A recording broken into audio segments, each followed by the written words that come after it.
Today's going to be a great day, and here's why.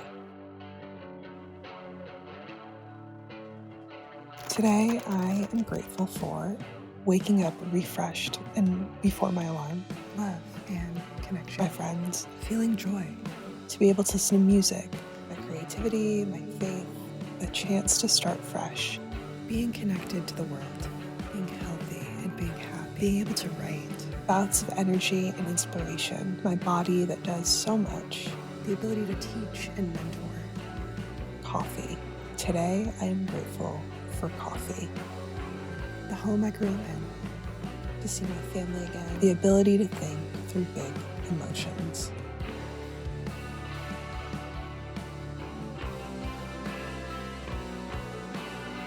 Journaling has always been intimidating to me.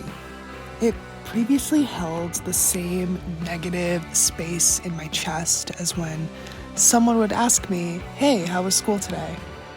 I didn't want to talk about my days, never mind write about them.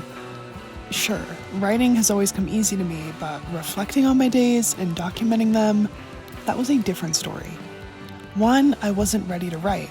Sure, I had the plot, all its characters, the highs and the lows, but I couldn't put pen to paper.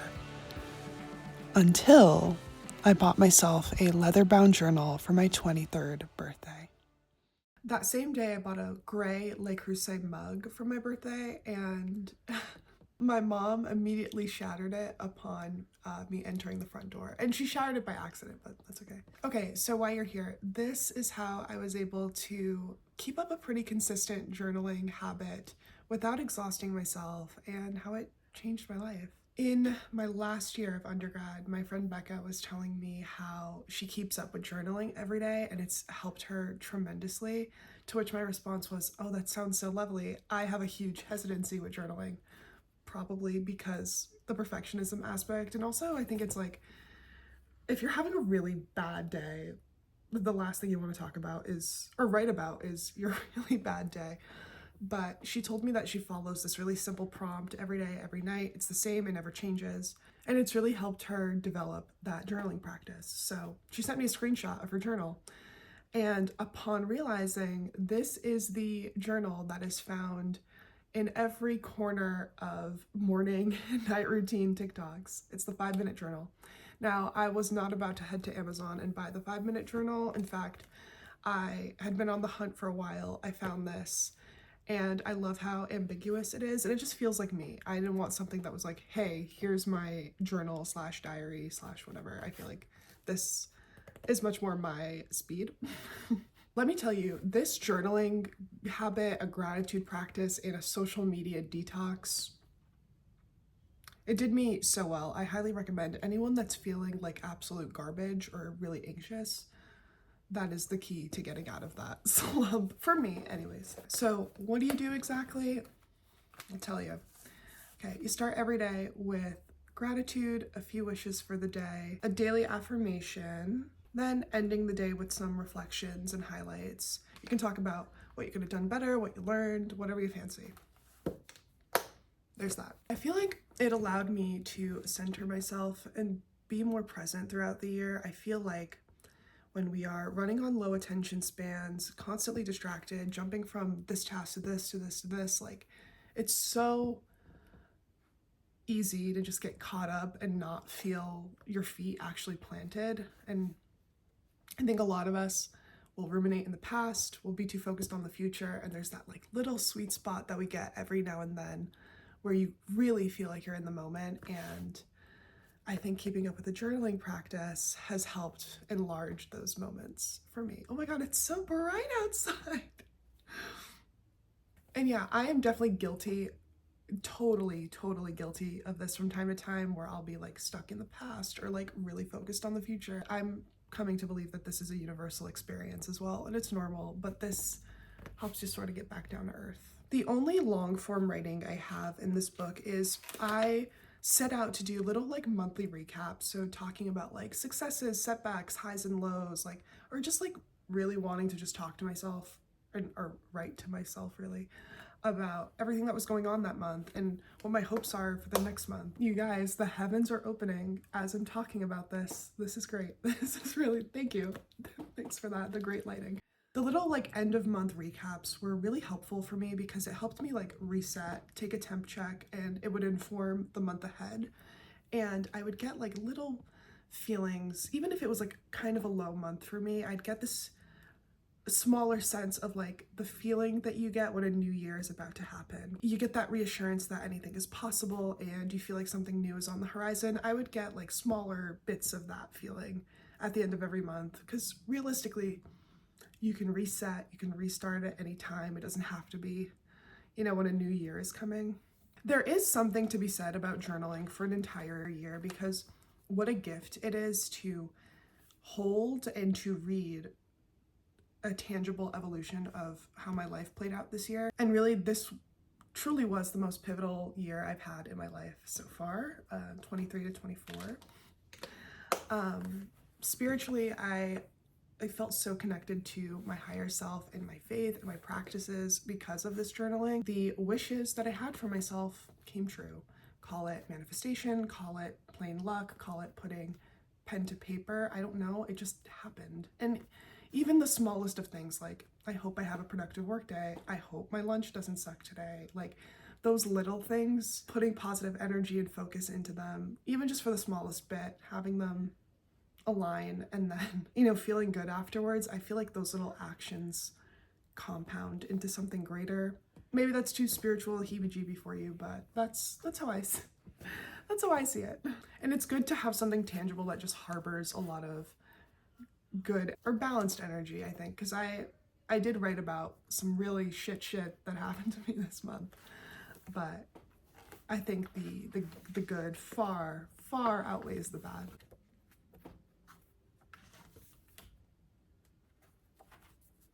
Oh my god, I had my bucket list in here. Okay, learn to ski or snowboard.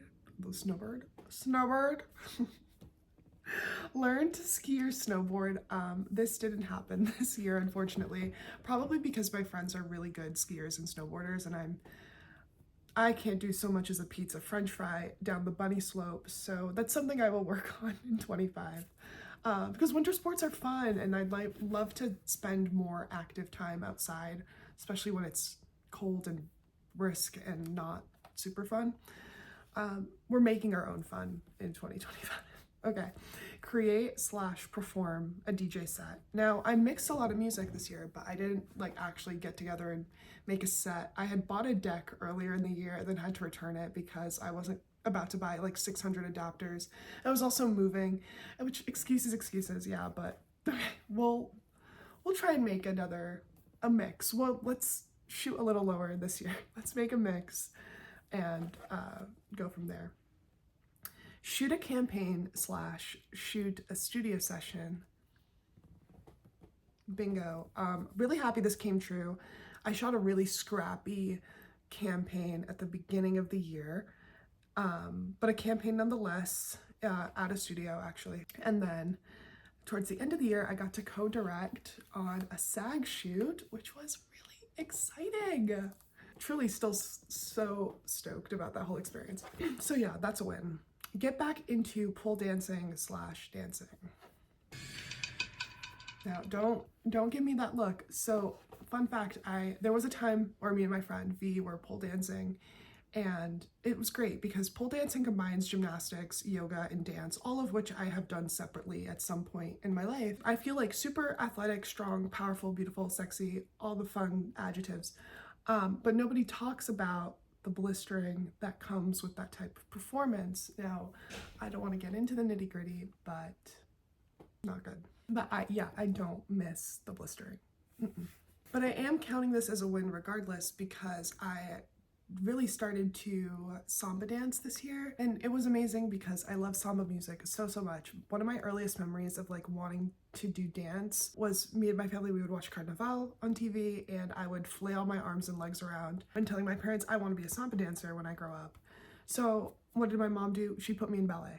Now, grateful for that experience nonetheless. It's been so nice to get back into dancing, especially with, samba, which is music that is so percussive, so vibrant, and it's been nice not only to like deepen my knowledge of the Afro-Portuguese diaspora, but to connect with people and to really speak Portuguese with people outside of my family. Yeah, samba can be very physically demanding, much like pole dancing, but I feel like I can just come alive when I'm dancing. So continuing that this year for sure.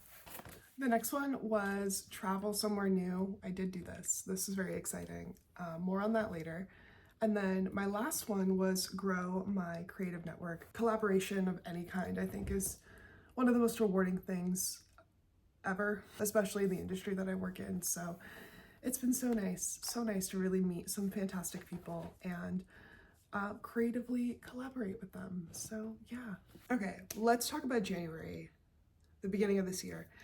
I was living here working 3 different jobs, which was nuts. The first job being I was a part-time account manager for a marketing startup with a bunch of like college grads or college students out of Boston.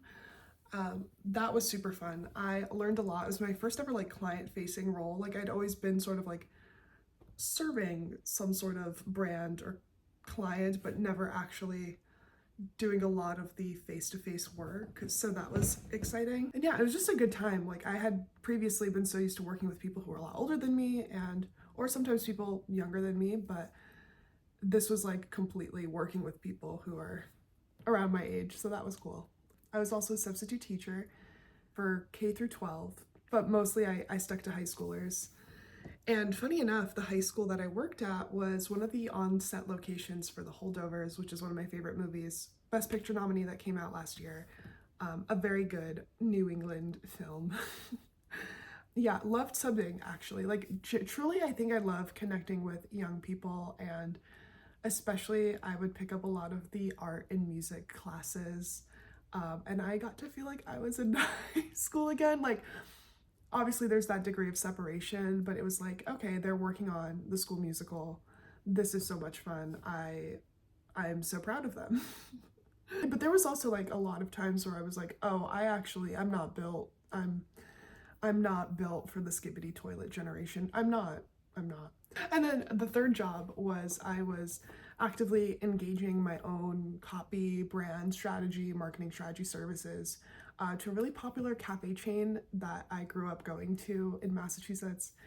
And again, love that team so much. Like I was so lucky to have jobs that I like genuinely truly loved. But yeah, that was in the beginning of the year. A key moment that month was I reconnected with one of my friends who moved across the country, who lives in Southern California, and she was like, dude, come out to LA for my spring break, like we'll do all the things, it'll be so much fun. And I was like, oh, I'd love to make that happen. I don't know if I physically can make that happen because I was just, it's the first year post-grad, you're kind of spread super thin, but I knew that I wanted to make it happen. I just didn't know how. And I had never traveled alone to that extent. Like, I think the biggest travel alone situation I did was I flew out of the country, but it was from New York to Canada, which is an hour, an hour in the air. I don't even think it was a 1-hour flight. I think it was a 50-minute flight. Like, we landed probably like 20 minutes early, like than the slated time that we had for the arrival. And I remember I don't know if this pilot was in a hurry that day or if it was like we were catching a tailwind or something, but we landed on the tarmac and I like thrusted into the seat behind me. Also, that experience, I don't know what possessed me, what came over me to choose the ass back of the plane, the very last seat. And I wouldn't do that again. But all this to say, yeah, never been out west, never traveled that far alone. It was going to be the most difficult sell to my parents, so I just kept it moving, continued to do my thing for the rest of the month until March. And March was so special because I was given the opportunity to meet a client and do some content shooting out in Los Angeles because that's where our client was based. And the dates aligned perfectly with Abby's spring break. So I was like, absolutely, I'm doing this. And like I said, I knew my parents were going to give me grief for it. So what I did was I booked the travel and then I told them like a week out before I was flying. Yeah, I just told them like 5 days before I was about to leave, like, hey, I'm gonna be in Los Angeles next week. Yeah, because at that point, full send, No regrets. I packed my one allotted carry-on to the brim and then drove my 2001 Honda CR-V all the way to Boston. So yeah, amazing. I would do it again in a heartbeat. I also left at like 3 in the morning. Like it was like a 5 a.m. I was like, we are so doing this, because I was like, oh, the cheapest flight out is at 5? I can do that. Absolutely I can. Girl. I also I also sat next to a guy who's a well-known producer slash personality on a podcast that I watched, but it's and I would totally be down and say, hey, I fuck with the show, love it, keep doing whatever, what have you. It's a 5 a.m. flight. Like no one's opening their mouth to speak. But yeah, that also happened. The shoot in and of itself is the classic, like typical first LA gig. And I'm just like looking back at it because it's a story for another time, but creatives will kind of see where I'm getting at when I say first LA gig. I'm so forever grateful for that opportunity. Good and bad experiences alike. The heavens opened so much that I had to like shade this a little bit, get some coverage in here. But moving on to April. April was probably the most emotional month of the year. Starting back in 2023, there had been floating conversations around me moving to New York for work. Hook, line, and sinker sort of happened in April. They were like, hey, come be our new writer, move to New York. The job is yours if you want it. And I was like, oh my God, this is amazing. And then like panic sort of set in, and I was like, okay, I really enjoy the work that I'm doing at home, but I know it's not exactly what I want to do, like what my ambitions are. And I like had to really dig myself out of my own feelings that whole month of like, was I making the right choice? Could I live in New York? I had lived there previously when I was 21 for about a whole summer, which is just a small fraction of time. This was truly like a big jump, and signing a lease and being away from my family, like could I realistically pull it off? Ultimately, like I made a decision, and I remember like sitting across the kitchen table with my mom, and she knew exactly what was going on in my head, and she knew my potential, and the scope of work that I could do in this area was capped, and she didn't want that for me. I'll never forget telling her this too. Like I told her there's two versions of me that exist, one that stays and then one that goes to New York despite being scared shitless, terrified, not knowing what the fuck to do, and does it anyway. And I really want to meet that version of myself. I'm still getting to know her, actually. Yeah, so I moved. They gave me some grace. They were like, you have time. You need to make this move happen. And then June was a fucking highlight. June was crazy. I almost passed out at the Lana Del Rey concert, which was like a near disaster, paid for floor seats for a 30-minute show.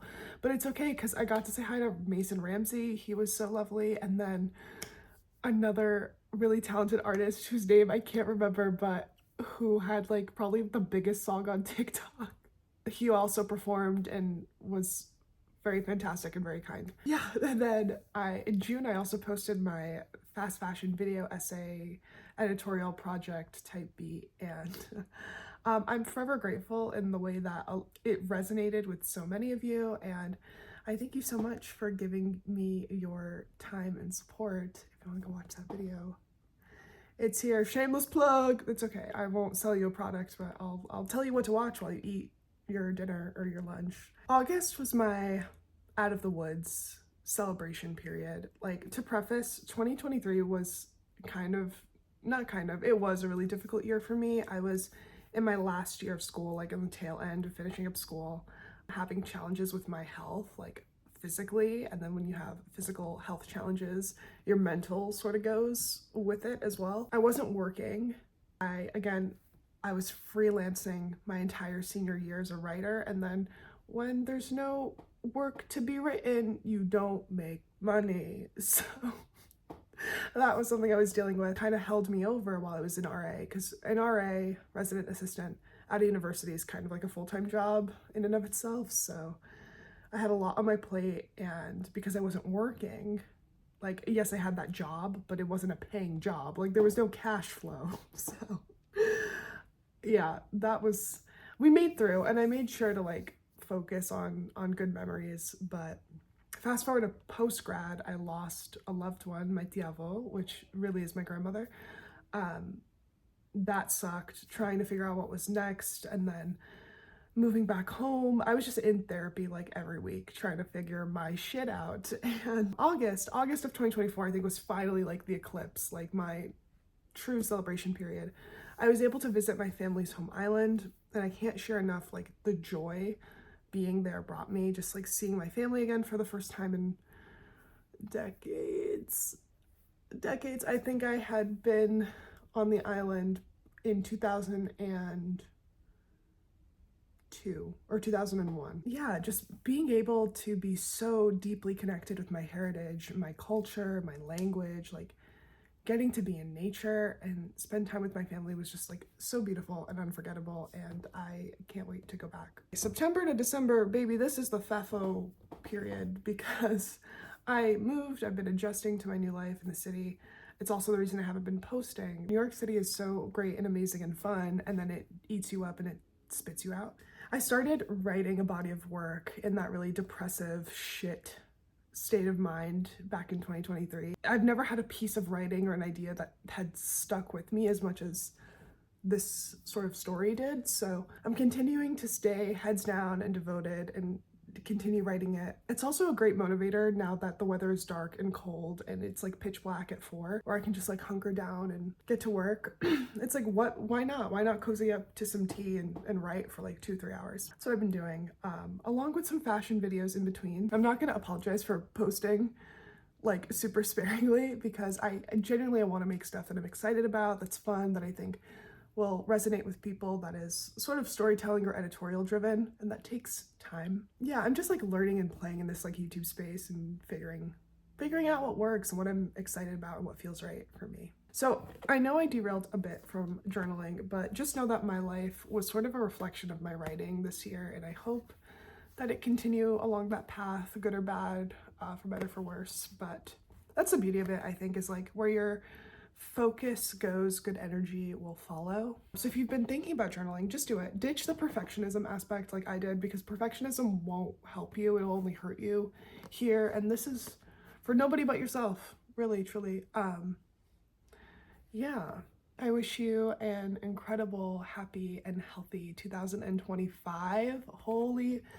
Looking at that year doesn't feel real to me. Like, how truly has 25 years passed since 2000? Like it's just crazy to think about. Like, that is a crazy, I look at that year and I'm like, wow, wait, what? Halfway through the 2020s, yeah, that's unsettling. That's deeply, yeah,